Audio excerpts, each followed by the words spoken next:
ఈ రోజు మనం ఆ చరిత్రను బయటికి తీసుకురాగలుగుతున్నాం, తీసుకువస్తాం. ఈ విధంగానే అందరికీ తెలియజేస్తాం. చూడండి, ఈరోజు మనం ఏదైతే సెమినార్ నిర్వహిస్తున్నామో మన వరల్డ్లో పెద్ద హిస్టారియన్గా సత్యనారాయణ సార్కి ఎప్పుడైతే అంటున్నామో ఆ సత్యనారాయణ సార్కి అడగండి, ఈ ప్రపంచంలో కొన్ని లక్షల యుద్ధాలు జరిగి ఉండవచ్చు, కానీ ఇక్కడ ఈ భీమా కొరేగావ్లో జరిగిన యుద్ధం మీకు ఏ ప్రపంచంలో ఎక్కడ ఏ దేశంలో కూడా కనబడదు.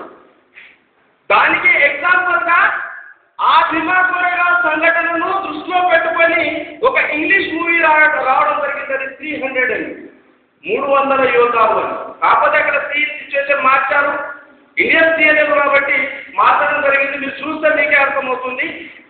ఆ భీమా కొరేగావ్ ముఖ్య సంఘటన ఏంటంటే ఆంగ్లో మరాఠాల మధ్య జరిగిన యుద్ధం. అది మీకు తెలిసిన విషయం. అయితే ఎప్పుడైతే ఈస్ట్ ఇండియా కంపెనీ వాళ్ళు పేష్వాల మీద యుద్ధం ప్రకటిస్తారో, 2nd బెటాలియన్కు చెందిన 1st మహార్ బెటాలియన్లోని 500 మంది సైనికులను ఎన్నుకుంటారు. వాళ్ళు పూనాకు సమీపంలో ఉన్న సిరూర్ తాలూకాలో ఆ బెటాలియన్ ఉండడం జరుగుతుంది. యుద్ధం అనేది కోరేగావ్, భీమా కోరేగావ్ పేరెందుకు అనగా అక్కడ భీమా నది ఉంటుంది కాబట్టి భీమా కోరేగావ్ అంటారు. యుద్ధం అనేది ఎక్కడ? భీమా నదికి తీర ప్రాంతంలో. ఎక్కడ నుండి? సిరూర్ నుండి దాదాపు 27 మైళ్ళు భీమా కోరేగావ్కు నడుచుకుంటూ వెళ్తారు యుద్ధం చేయడానికి. ఎవరు? ఈ 500 మంది మహా సైనికులు మరియు వాళ్ళ కమాండింగ్ ఆఫీసర్ ఫ్రాన్సిస్ టంటన్. అయితే అక్కడ బాజిరావు సైన్యాన్ని ఎంతవరకు నిలబెడతారంటే మనం దృష్టి ఎక్కడ వరకు అర్థమవుతుంది, అక్కడ వరకు సైన్యం ఎక్కడ కనబడుతుంది. అంటే 20,000 గుర్రాలపై ఉన్న సైన్యాన్ని, 8,000 కామన్ సైన్యాన్ని నిలబెట్టడం. మొత్తానికి 28,000 మంది సైనికులు.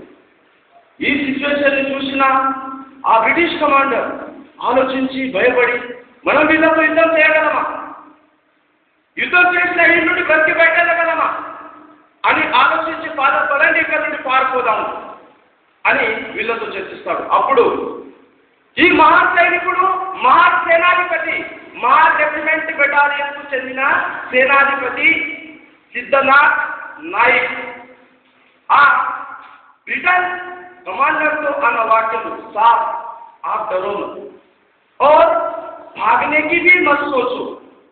ये महार का बच्चा अपनी जान को बाजी लगा देगा, अपनी जान को बाजी लगा देगा और हमारी आखिरी सांस आखिरी दुश्मन तक हम हमारा मोर्चा छोड़ेंगे नहीं।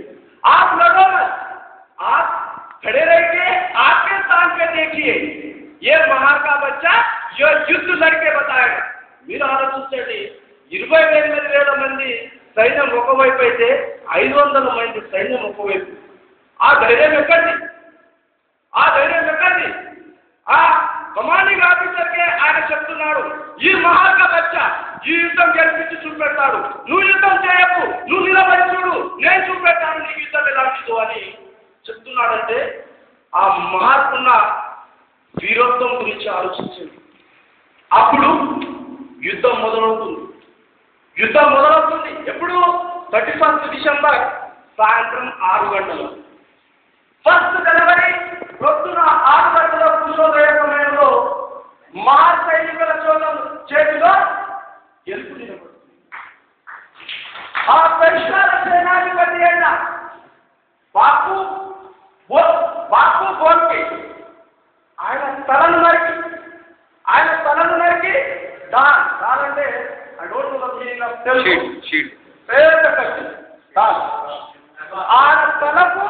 ఆయన తలను ఆ ఢాల్కు వేలాడేసి చూపించడం జరుగుతుంది.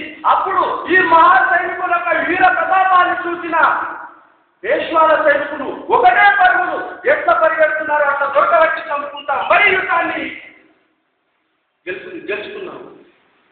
ఆ యుద్ధం వెనకాల ఇంకో రహస్యం దాగుంది. ఈస్ట్ ఇండియా కంపెనీకి ఆ యుద్ధం ఒక ఉద్దేశం అయితే ఈ మహా సైనికులకు ప్రధానంగా వేరే ఉద్దేశాలు ఉన్నాయి. ఏంటి?